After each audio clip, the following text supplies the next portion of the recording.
In every game, there is a scoreboard. And the purpose of the scoreboard is to simply keep track of how each team is performing. You can play a game for 90 minutes, and at the end of the 90 minutes, the question is not really how well you played, because that is rarely remembered. The question is always, how well did you perform? What was the score? Now we're playing a game called life, and in that game of life we have a game called money. Every one of us plays the game of money. Some of us are very aware of this game, and we have learned the rules. Unfortunately, many do not know the rules of the game, and I used to be one of those who played the game of money for such a long time, and I often wondered why I was losing. Well, the reason was simple.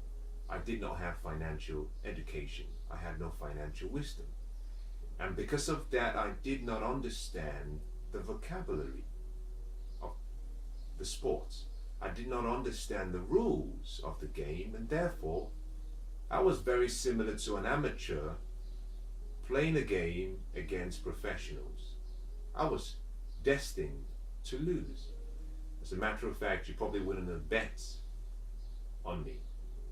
Now the question I want to ask you is this: are you winning the game of money? Now how do you find out?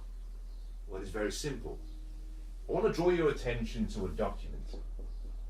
The document is called your financial statement.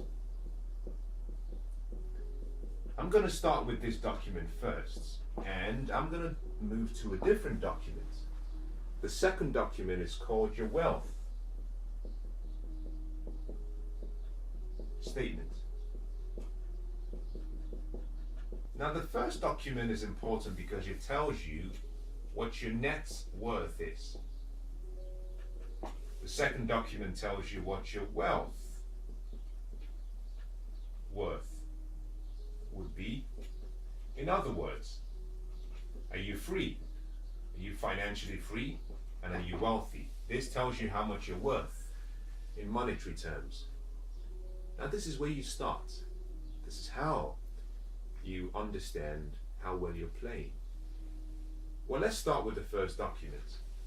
You find this to be very interesting, but also very insightful. Now, the importance of your financial statement is simply that it helps you understand what your net worth is. Now, your net worth can be calculated very easily. To do this, you simply take your expenses, we call that E.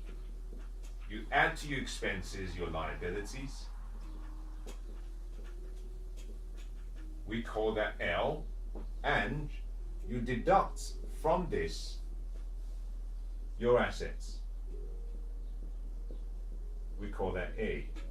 So it's simply your assets minus your expenses and liabilities. Now by liabilities, I'm also referring here to debts. That gives you an idea and a picture of your financial position in terms of net worth. Now the question is, how do you know whether you're playing well? You see, we're all different. Born uniquely, born with a unique and special purpose to do something significant in life, and therefore my purpose is different from your purpose, and therefore you cannot compare yourself against me. Now you could use me as a reference point, but you're never meant to compare yourself against another. You can only compare yourself against you, and that is by looking at how you're doing against how you should be doing. Now I heard someone say something that I thought was very beautiful. I want to share this with you. And he said, the hell on earth would be to meet the person that I could have been. So powerful, so rich, so powerful. So my question is, how are you doing against the you that you could have been? Now there's a very simple way of finding out the answer to that question. We already have what we call here your actual net worth. And we've calculated this simply by looking at the various sections of your financial statement: expenses, liabilities, debts, and assets. Now, to find out the person you could have been, we need to work out what we call your expected net worth. Now, your expected net worth is a formula. It's achieved. Now, this is from Thomas Stanley. And he says it's your annual income, household income, multiplied by your age, and then you divide it by 10. And that gives you your expected net worth. So, for example, if you're 30 years and you earn £25,000, then your net worth will be expected to be £75,000. Now, if your actual net worth, when you did the calculation, for example, actual net worth, if that was £150,000, then we say that you're doing better than expected. If, on the other hand, your actual net worth was, for example, 25,000, then we say that you're falling short of the mark. You're doing poorly, and something has to change. Now, if your net worth actual is less than your expected net worth, it's an indication that you need to change a few things about how you live. As a matter of fact, putting it very bluntly, it's an indication that you have poor habits. Now, I should clarify this by saying you have poor money habits, because you might be a really, really intelligent, loving, caring person, but you simply have poor money habits. Now, that is not something to be ashamed of. I wasn't really taught much about money growing up. A lot of what I've learned, I've had to learn myself. But it's an indication that you have poor money habits, and therefore you have to develop good wealth habits. It's really that simple. And what I want you to do is go away and sit down and ask yourself the question, how well am I playing? And what does my score say?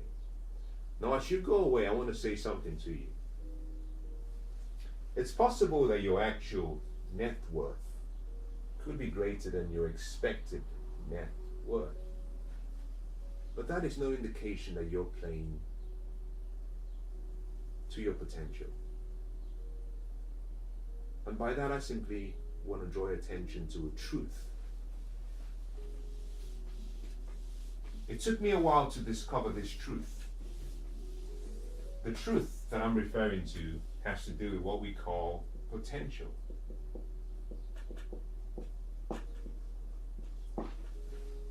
We all have a potential. Interestingly, we've all been given a potential that is unlimited.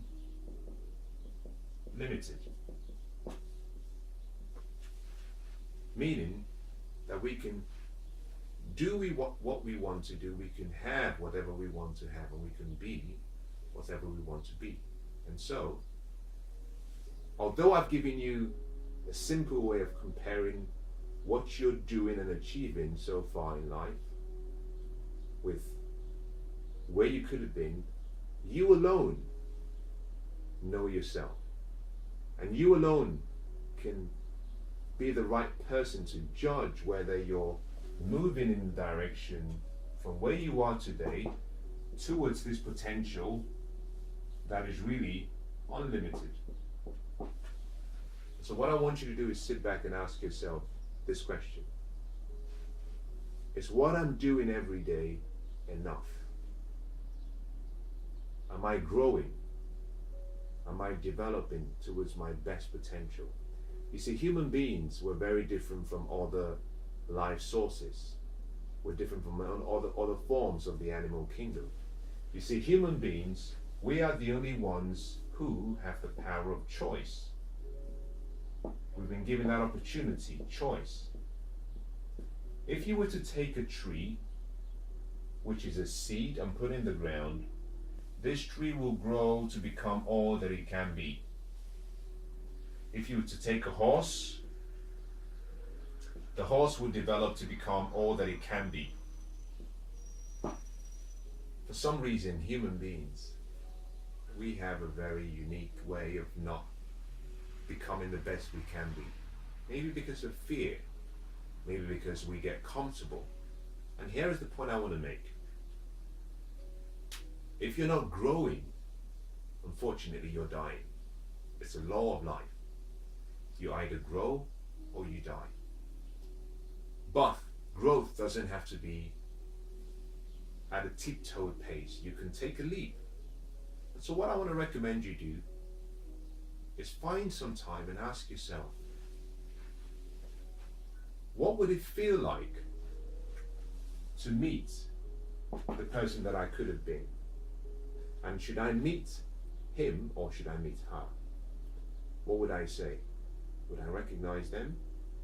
Or would I be so ashamed of who I am today that I hold my head in fear and in shame? Now I hope that the answer to that question is that you would look them in the eye and say, I recognize you and it's nice to meet you. Now as I conclude, I want to say this to you: whatever your financial dreams are, I want to say that it's possible, but it begins with a decision. And that decision starts today. And it could be a decision as simple as deciding that you're going to prepare a financial statement and then you're going to review your net worth. And once you've done that, you will take the necessary changes to start moving in the direction of your potential.